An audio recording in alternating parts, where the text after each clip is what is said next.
میں نے آپ کا ویڈیو کلپ دیکھا، یہ کون سا تعظیمی ہے وہ طریقہ کار کہ جس کے تحت آپ قدموں میں سجدہ ریز ہو گئے تھے؟ وہی میں نے پہلے عرض کیا بٹی صاحب کہ کچھ چیزیں میں اپنی انفارمیشن جی کچھ چیزیں ایسی ہوتی ہیں کہ جو ہم کسی اینگل سے دیکھ رہے ہوتے ہیں، دوسرا کسی اینگل سے دیکھ رہا ہوتا ہے۔ ہم نے پیر صاحب کے قدموں کو بوسہ دیا فرط محبت اور جذبات سے، وہ میرے مرشد ہیں، میرے باپ کی جگہ ہیں، میرے استاد ہیں۔ سجدہ اللہ کے سوا کسی کو بھی کرنا جائز نہیں ہے۔ اگر کوئی عبادت کی نیت سے کرے گا وہ مشرک اور کافر ہوگا، اور اگر وہ تعظیم کے لیے سجدہ کرے گا تو یہ حرام ہے، وہ حرام کا مرتکب ہوگا۔ باقی رہ گیا معاملہ کہ کیا کسی بزرگ کے پاؤں پہ گر کر پاؤں چومنا جائز ہے؟ آف کورس، رسول اللہ کے صحابہ نے کیا۔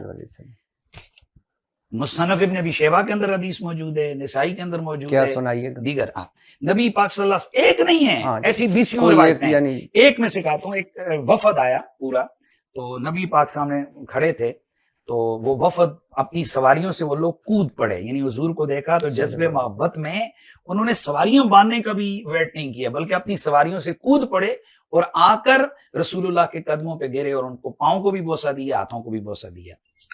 لیکن یہ جو ایپیسوڈ ہوا اور اس کے بعد جو دنیا میں انہیں ایک سزا ملی اس جھوٹ بولنے کے سبب جو اس پلیٹ فارم سے متعلق انہوں نے بولے، ایک سے زیادہ، کہ جب وہ یہاں سے واپس گئے تو سیدھے جا کے اپنے استاد محترم کے قدموں میں گرے، جا کے سجدہ کیا۔ اچھا، اب یہ ظاہر اس طرح کے معاملات اس لیے ہوتے ہیں کہ تاکہ لوگ ایکسپوز ہو جائیں۔ اب وہ اس کی لاکھ تو جہاد بیان کریں کہ جی میں بوسہ دینے کی کوشش کر رہا تھا، میں فلاں کر رہا تھا۔ بوسہ دینے کے لیے ہاتھ کا ہو یا اگر کوئی شخص اپنے ماں باپ کے قدموں کو چومنا چاہتا ہے، ہم اس کو جائز سمجھتے ہیں، کوئی مسئلہ نہیں ہے، بشرطے کہ کوئی ریلیجس پرسنالٹی نہ ہو کہ اس کی لوگ عبادت کرنا شروع کر دیں، سوائے ایک شخصیت کے جس کی قبر مدینے میں ہے صلی اللہ علیہ وآلہ وسلم، وہ معاملہ ایک بالکل الگ ہے۔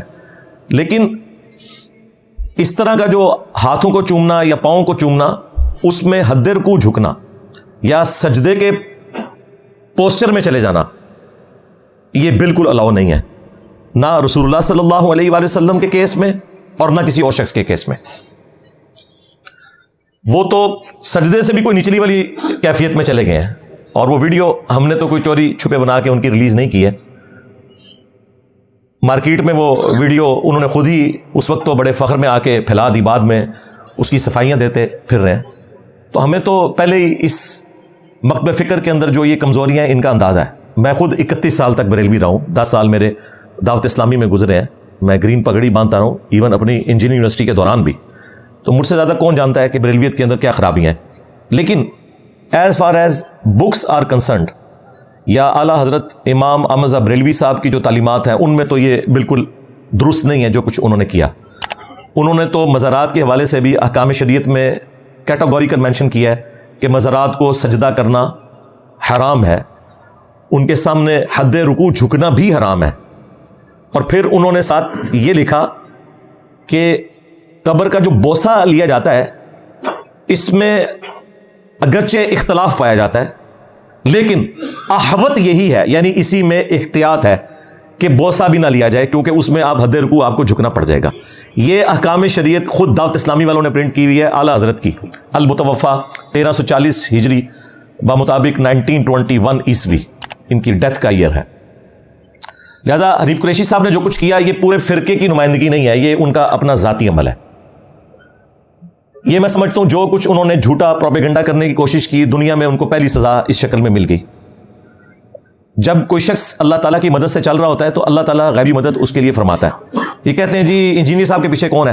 بھائی تم لوگ یہ کہتے ہو کہ ہمارے پیچھے غوث پاک کا ہاتھ ہے، فلانے پاک کا ہاتھ ہے، فلانے شریف کا ہاتھ ہے، تو بھائی ہمارے پیچھے اللہ کا ہاتھ ہے الحمدللہ۔ تو ظاہر ہے اللہ کا مقابلہ تو کوئی نہیں کر سکتا، نہ کوئی شریف نہ کوئی پاک۔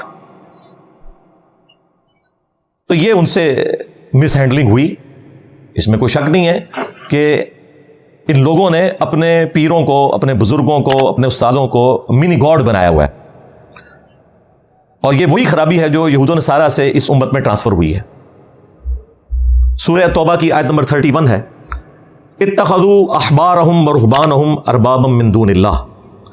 یہود و نصارہ نے اپنے بزرگوں کو، علماء کو اور صوفیوں اور جوگیوں کو، راہبوں کو اور علماء کو، صوفیوں اور جوگیوں کو رب مان لیا ہوا تھا اللہ کے مقابلے پر۔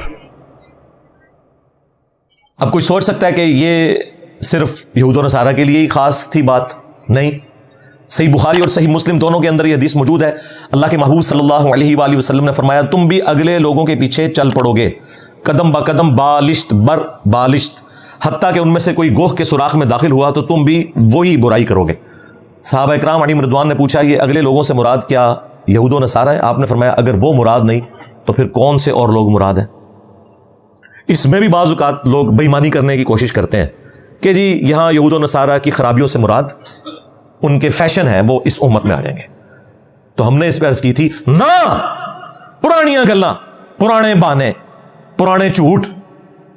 ڈاکٹر اشرف جلالی صاحب جو توحید کانفرنس کرتے ہیں جس میں شرک کے جواز کے طریقے بتائے جاتے ہیں، اس میں انہوں نے اس حدیث کی تعویل کی۔ تو ہم نے کہا نہ بھائی، یہ دھوکہ آپ دے سکتے تھے اہل حدیث کو، دیوبند کو، شیعہ کو، میں تو تہاڈی دائیاں۔ کھولو جامع ترمذی کے کس موقع پر نبی علیہ السلام نے یہ فرمایا کہ تم بھی یہود و نصارہ کے طریقے پہ چلو گے؟ غزوہ حنین کے موقع پر اللہ کے محبوب صلی اللہ علیہ وآلہ وسلم مشرکین عرب کے خلاف آخری جنگ لڑنے جا رہے تھے۔ فتح مکہ کے فوراً بعد یہ ہوئی غزوہ حنین، قبیلہ حوازن کے خلاف۔ راستے میں ایک درخت تھا جسے ذات انوات کہا جاتا تھا، وہاں مشرکین اپنا اسلحہ لٹکاتے تھے اس درخت سے برکت حاصل کرنے کے لیے، اور ان کا عقیدہ تھا کہ اگر ہم تھوڑی دیر کے لیے اپنی تلوار کو یہاں لٹکائیں گے تو ہمیں جنگ میں فتح ہوگی۔ تو بعض جو ابھی امیچور قسم کے ساتھی تھے نبی صلی اللہ علیہ وآلہ وسلم کے، ان سے مس ہینڈلنگ ہوئی۔ انہوں نے کہا یا رسول اللہ آپ بھی ہمارے لیے کوئی ایسا درخت مقرر کر دیں کہ جس سے ہم برکت حاصل کر سکیں۔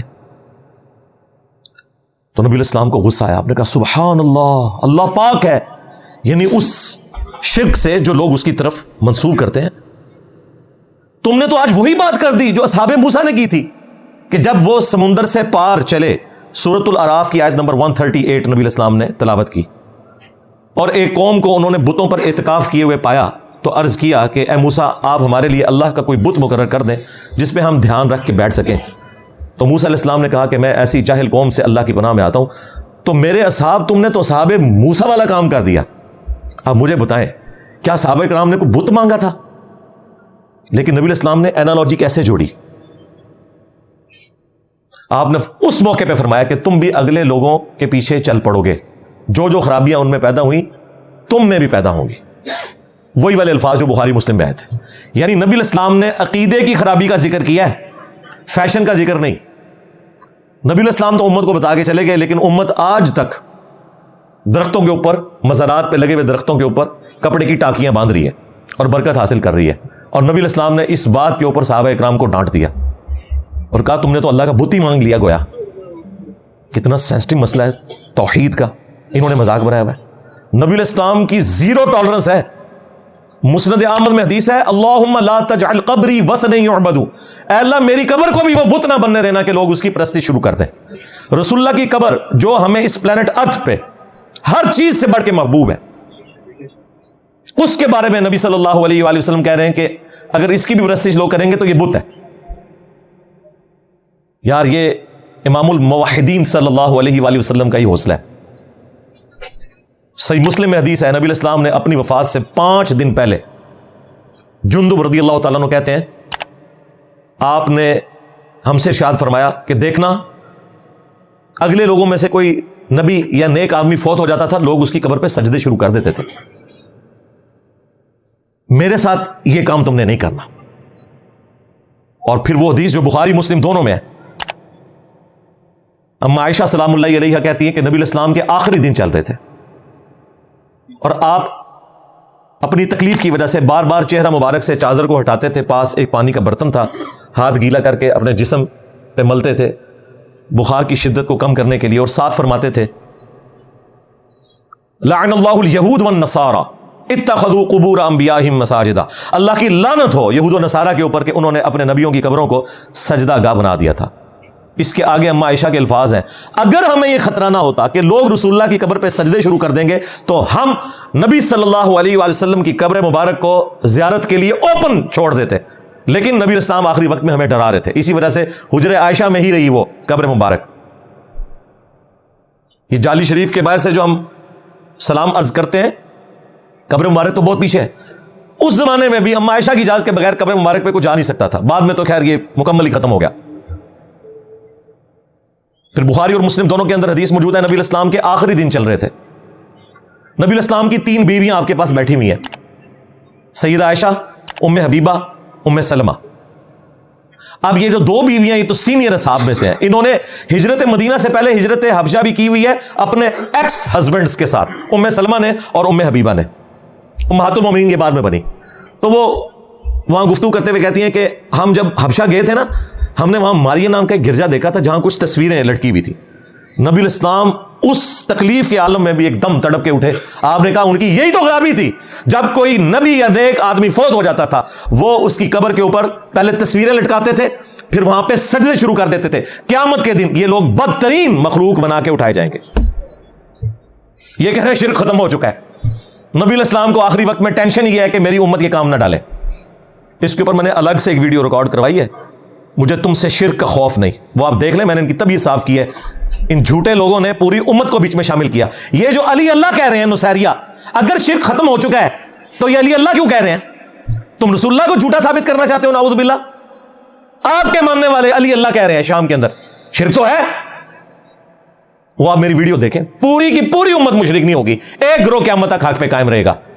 یہ نبی الاسلام نے بات کی تھی, انہوں نے پکڑ کے کہا جی امت سے شرک ختم ہو گیا, ان گج وج کے شرک کرو. تو وہ بات وہاں سے سٹارٹ ہوئی تھی کہ مفتی صاحب جا کے اپنے پیر صاحب کے سیدھا قدموں میں جا کے تو انہیں منی گاڈ کا درجہ دیتے ہوئے جا کے وہ کس طریقے سے حرکت کر رہے ہیں. ان لوگوں کو شرم بھی نہیں آتی. سنن ابی داؤد کے اندر, سنن ابن ماجہ کے اندر حدیث موجود ہے, ایک صحابی نے آ کے نبی الاسلام کو سجدہ کیا. آپ نے فرمایا سر اٹھا, یہ کیا کر رہا ہے؟ تو انہوں نے عرض کیا کہ ہم نجدیوں کے شہر کوفہ گئے تھے, وہاں ہیرا نامی ایک جگہ, وہاں لوگ اپنے سردار کو سجدہ کرتے ہیں. تو آپ تو اللہ کے محبوب ہیں صلی اللہ علیہ وآلہ وسلم.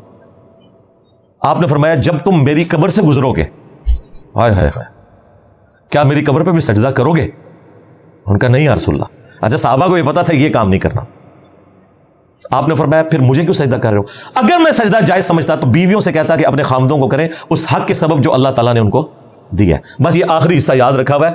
پوری حدیث عقیدہ توحید کو واضح کرنے والی تھی, شرک کو مٹانے والی تھی, انہوں نے ہڑپ کر لی. تو دیکھ لو پھر اللہ نے تمہارے اوپر کتنی بڑی بلا چھوڑ دی. میں نبی سا ہے ہی کوئی نہیں, تیرے بابے تھے شے ہی کوئی نہیں. تو بابوں کے آگے جا کے جھکتا ہے, نبی نے تو اپنے سامنے نہیں جھکنے دیا اس طریقے سے. لے جاؤ اپنے بابے تو, کہتے بابے تو شاہی کوئی نہیں. بالکل, جب نبی علیہ السلام کسی کو سجدہ نہ کرنے دیں تو تیرے بابے کے شاہن ہے. میں اس لیے تو تڑپ کے کہتا ہوں کہ مرنے سے پہلے اے مسلمان کر لے اس پہ غور. کتابوں کا خدا اور ہے, ان بابوں کا خدا اور.